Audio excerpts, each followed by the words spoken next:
Richard, we have had conversations about the PR industry's relationship with measurement. And last time you said, the PR industry, they need to wake up and they need to smell the coffee on measurement or risk irrelevance.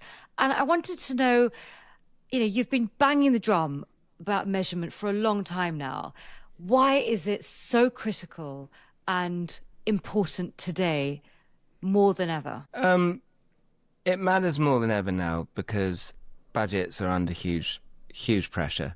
There's so much global uncertainty, strife in the world, confidence amongst CFOs is an all-time low. The latest research from Deloitte looking at CFO confidence across Europe shows it's at the lowest it's been for a long time. It's no surprise. We've had a succession of bad events.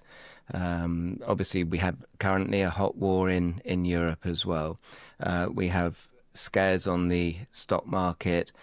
We have cost of living crises. We have, many challenges are happening, which is creating a lack of certainty. And where there is no certainty, CFOs have a fiduciary responsibility to their businesses and their organizations to frankly protect cash.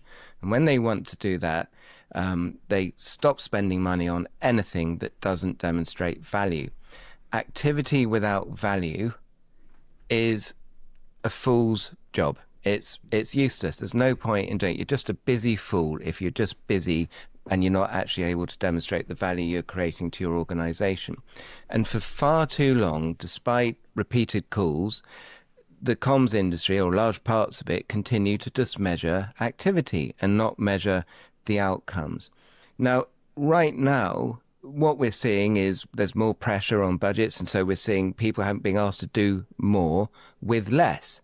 And that's creating an excuse that they go, well, it's too complicated to try and measure my value, so I'm just going to lean on these digital platforms that have proliferated that say that they measure effectiveness, and hopefully that will suffice. But of course, most of them are just also measuring activity. And of course, the activity they're measuring is coming from journalists who are also under pressure, the media that's also under pressure. And I think we really face a perfect storm. So it's time now, as AI becomes an ever bigger threat and dark cloud on the horizon, it's time now that we really do wake up and say, how on earth are we going to start talking to our value within the organization? It feels like such a mindset shift, Richard. I had a conversation with a colleague probably a couple of years ago now, and the prelude to the conversation, we were both data freaks, and that's what we both said. But when I sat with them, they started talking about add value equivalencies, right. AVs. They started talking about impressions and views and things like that. And what was running through my inner monologue, I never said it. My inner monologue was like seeing my friend coming out of a McDonald's and me thinking, I didn't know I was better than you. What necessitates the mindset shift that has to happen here? I think one of them is feeling inferior when you're in a meeting with marketing colleagues, and the marketing colleagues, I think, as PR and comms professionals, we feel that they have all of the answers. I think another one is when we present our vanity metrics, AVEs, our impressions, those type of things, and we sort of expect a drum roll and that haven't we done well? And actually the person you're presenting to just asks the difficult questions, says, well, have you supported sales, or have you driven attendance at my event, or whatever it is that the organizational objective might have been. And we don't answer that question. So effectively we're made to look a bit stupid. Sometimes if we're just measuring quantitative things, and it happened to me years ago, because before I moved into measurement, I was a PR pro myself. And I went to see a client with a report. It had massive impression numbers in it. I thought this was pretty good. And the client, I can still remember it. The client said, well, hold on, that content, a whole raft of it, was actually saying some pretty negative stuff about us. And your report here is just counted the impressions. And it hasn't anything about the negative impact it's going to have. So I was made to look stupid. And actually, it's one of the reasons I ended up moving into measurement. It ignited my interest, was there has to be a better way of really understanding what it is we're achieving than that old thud factor of the clip books. So, Richard, you've talked about how it isn't just about outputs, it's also outcomes and outtakes. And can you talk us through the difference of the outputs versus outtakes versus outcomes so that we just understand Yeah. the language, first of all? Yeah, no, of course. Let's do that because I think that's really important. Look, and also let me explain up front. Um, I'm the guy who has spent a career in communications measurement and evaluation. I've been lucky to get to the top in the sector. But I'm also the guy, and here's a dirty secret for your listeners. I'm also the guy who to this day I'm pretty rubbish at Excel and I cannot build a pivot table. The So, irony. there you go. I'm a man of worth, and perhaps writing. I'm not really a data man myself, and I think that's one of the things that holds us back. And it's this fear that we have of data, and there's also, we can come on to it perhaps later, but the fear of being found out that really holds us back. And I think what I've been able to do, hopefully, and I hopefully be able to do it today, is help people understand, to simplify what to many of us we think is complicated. So let's start with what you're talking about there, Farzana. So outputs, outtakes, and outcomes is the order that we'd normally look at it in. Outputs is the word that the measurement industry uses to describe the stuff that is generated by the work that we do and different ways of measuring it. So depending on our work, and of course PR and comms is so multi-varied and multifunctional, but depending what we're doing, it might be, if you're doing internal comms, it might be emails that you're sending out. But if we're doing external comms, it's going to be the number of press releases we're sending out, the number of articles that are generated, the number of pieces of content we put on our homepage, obviously with digital and social media content as well, and the ways that we do the content evaluation. These are all outputs. So that will be impressions. Doug, you talked about AVEs. I hope we're not using them, but if you are, AVEs is an output metric. People still are. Yeah, I know. Well, I know.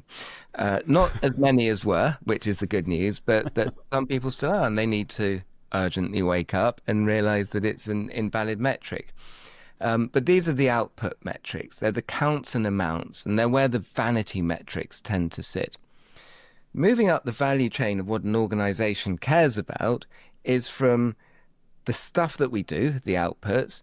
Next up that value chain, if you like, or if you think about it moving down the funnel, is what do people think? Are they, now they've been exposed to our stuff, what do they now think? Are they aware? Have they changed their mind? What's their perception of our reputation? Has that changed? So outtakes, at its most simplest, I like to say, is basically what people think. And outcomes is, having thought about something, what do people then do? And is that, have they bought a product? Have they attended an event? Have they not done something that would have perhaps been catastrophic for our organization? So we prevented something from happening. That, all those things are an outcome. And when we can link those three things together, so the outputs, the stuff, the outtakes, what people think, and the outcomes, what people have done, then we can start talking about the organizational impact, which is what our C-suite and our leaders really care about. And so the great art of measurement is identifying a problem, a challenge that we had, understanding with a benchmark, where are we before we begin to try and solve this challenge, and then saying, okay, how can I thread through my plan, my activity, the stuff that happened, the outputs, the outtakes and the outcomes, what people thought and what people did, to talk about organizational impact. And so world-class evaluation really is storytelling, which of course is what PR and comms professionals are so good at. And it's about threading those things together to tell that story of the great value that we provide for our clients. And I just want to say one more thing. I realize that's quite a long answer, but outtakes and outcomes causes a fair bit of confusion with people. And the explanation I gave of outtakes, some people would argue with. And I prefer that we think of outtakes and outcomes together, because people get confused by the two different things. Because an outtake, i.e. what people are thinking, can be an outcome.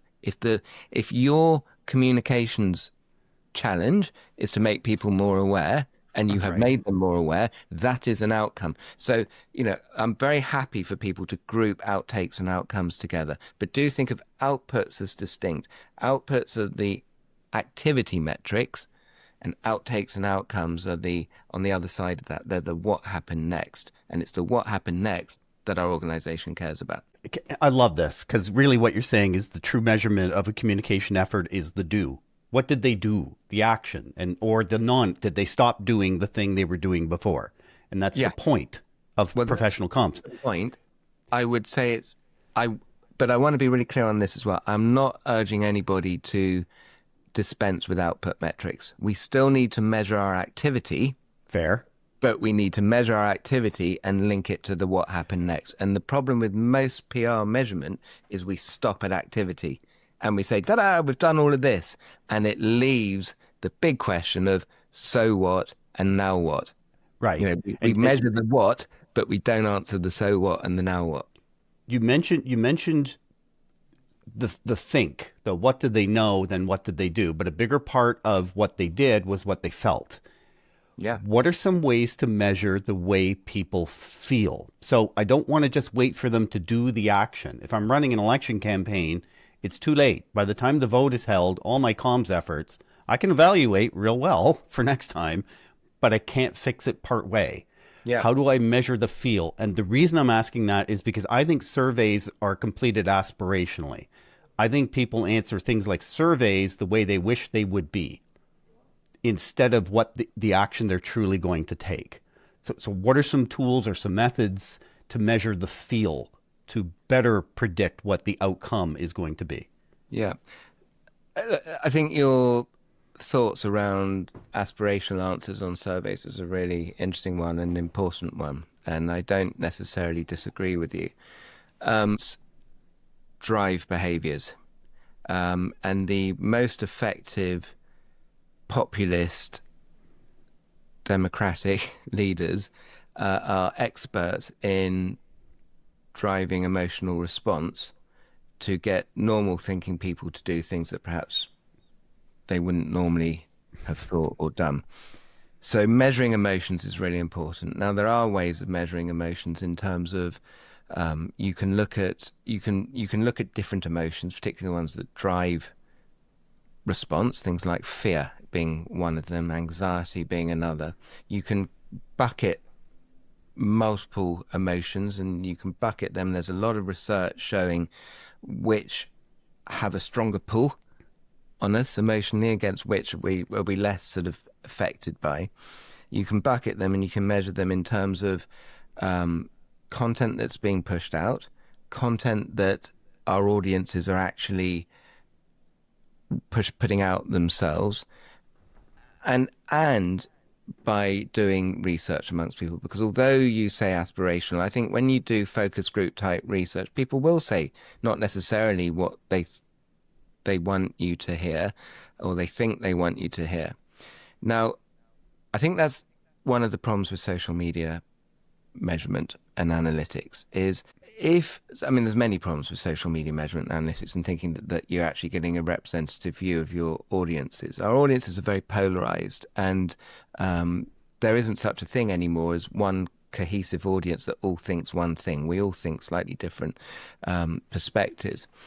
But if the people who are noisy on social media are one particular group of humans, there's a lot of lurkers who don't say anything, and frankly, there's a lot of people who've left social media altogether. So there's a challenge there.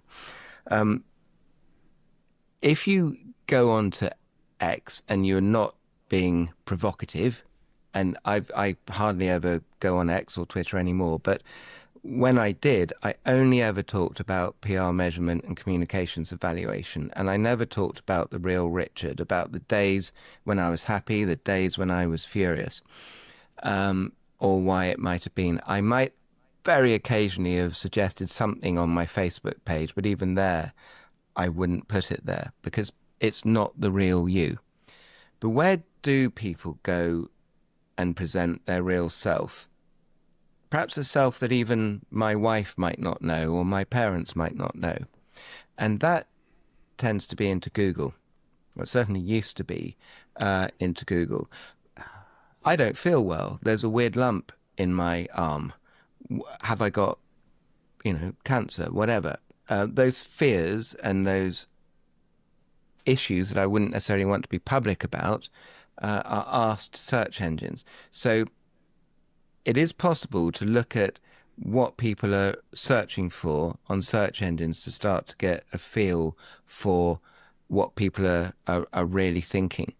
More and more, of course, people are now looking to what you might call answer engines, so AI-generated answers from Perplexity and etc., ChatGPT, etc. And there are beginning to be ways that people can start to interrogate the type of things that are being asked. And I think very interestingly, from a PR and comms perspective, where the answers are coming from. But research into this space is still very early and still shows quite different numbers depending who it is who've done the research. But what it clearly shows to me is the importance of PR and comms in terms of influencing reputations that are being made and lost through answer engine answers. So I think it's a really valid point, because actually, I think who knows me the best? I think ChatGPT knows me better than my own husband. And Meta. Yeah. Right? I mean, and also just these algorithms. I mean, you're sort of thinking, oh, I want to buy something, and then all of a sudden it pops up on your Instagram, and it's almost sort of preemptive. It's extraordinary. Now, I got a question for you, Richard, because I get why we need to measure. I get that, it's the money men and women that we need to convince for our value to unlock those budgets. I get the difference between outputs and outcomes and outtakes. But what I wanted to understand is both in-house and agency, there isn't always sufficient empathy in terms of unlocking resources for measurement. And measurement isn't a binary. You go the full hog or none at all.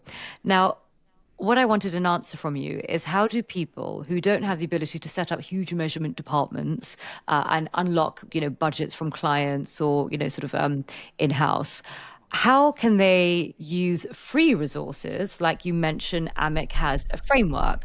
So for those people who are doing the basics in terms of outputs and want to step up, step by step, what can they do? Where can they go to? How can they sort of start at a basic level and then build up their ability to learn how to measure more effectively with impact, and what resources are out there to help them and guide them, but with a realistic lens that people are busy and they've barely got enough time in the day to finish their tasks, and just that realistic lens.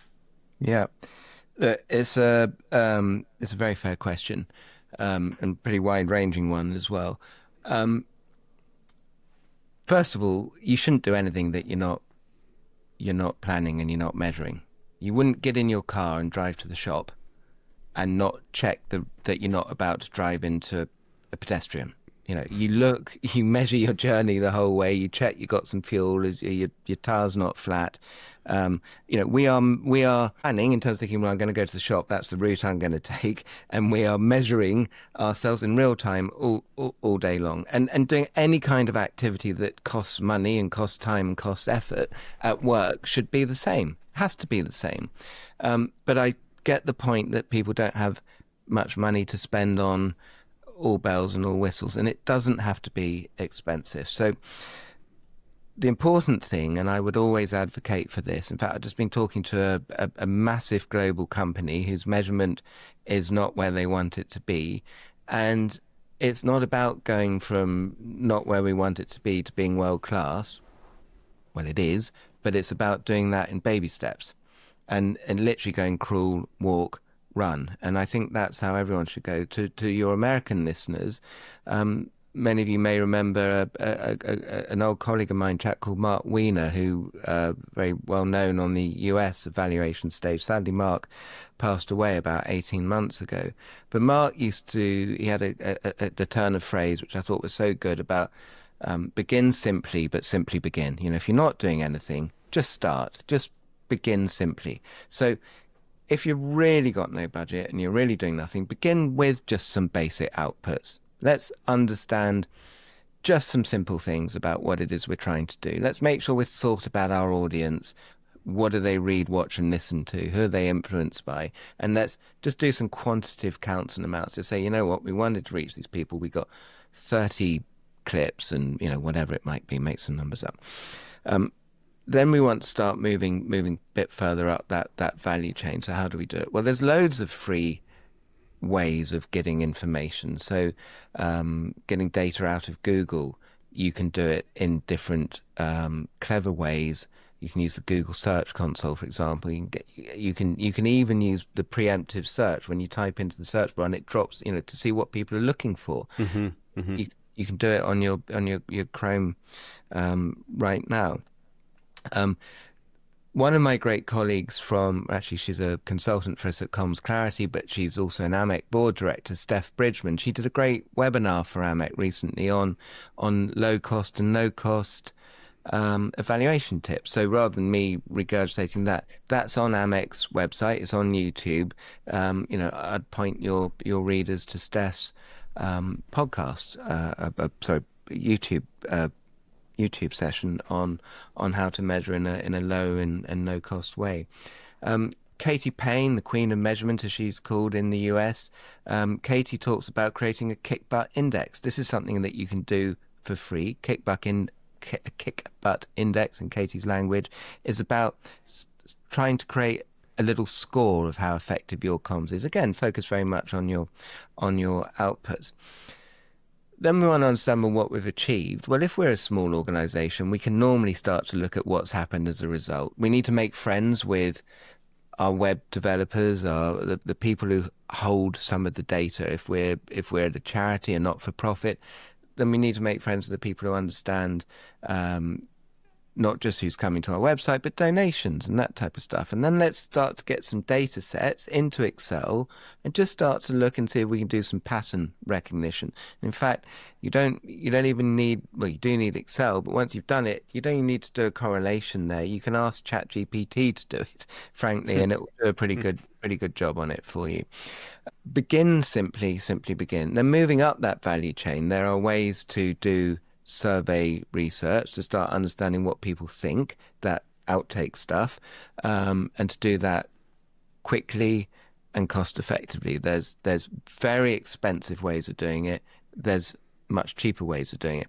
There are whole new techniques of doing it. There's an exciting development in the sector is around what's called synthetic audiences. So this is where challenges to the old market research companies that used to charge an arm and a leg to do survey work, and it took ages to get information, now have a synthetic audience. So it's real research, but they've grouped it together, and then effectively through a large language model, you can ask it questions, and you can do things like pre-testing and post-testing or certainly pre-testing of how do you think this headline would work? What would the audience likely respond to this? Yeah, and you get it really quickly.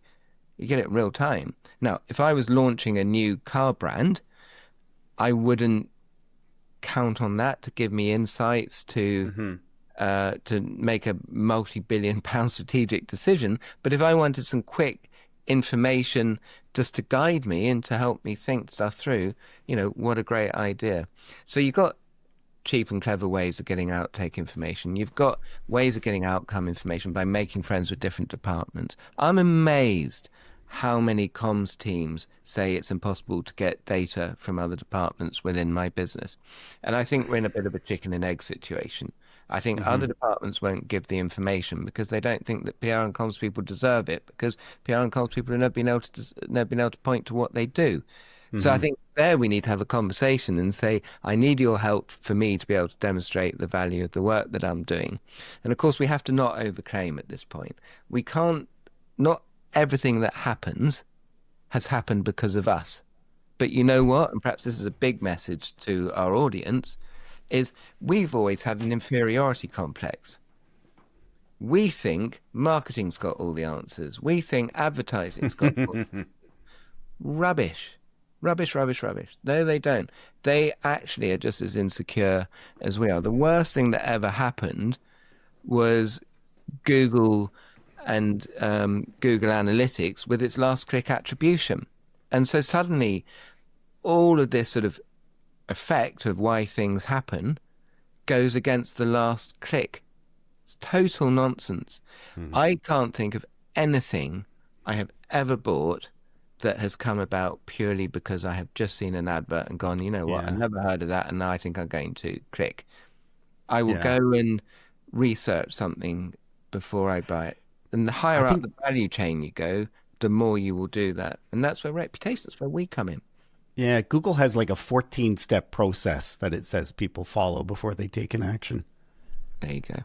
Well done, Google. Don't think, and do you recognize the 14 steps that you go through every single time? I mean, all of these processes, right? So, you know, we think that they have the answers, but they don't. And half the time they're winging it, all of these organizations anyway. So we need to have the confidence to say, look, here was the challenge. This is what I did. This is what happened. This is the content I generated, the stuff. This is what people now think. Yes, they could have been affected by other things as well. This is what they've now done. Yes, absolutely. That's not just us that's created that. It's a combination of effects. Could even be the weather, right? If you're Coca-Cola, it will include the weather if your sales go up or down. Which, of course, is at the heart of what market mix modeling is. So let's take these factors. Let's just take these data points. Let's tell the measurement story. Let's look to correlate it. And let's say, this is what's happened, and effectively draw your own conclusions on how much effect you want to put against this. We don't have to overclaim, but we shouldn't underclaim either. And that's always been our problem. It's a correlation is fair. Completely agree. Richard, we could do 2 episodes here. Really appreciate your time today. Oh, it's been, as our time flown by, it's been great fun. I've enjoyed it. That Thank fast. you for having me. Yeah.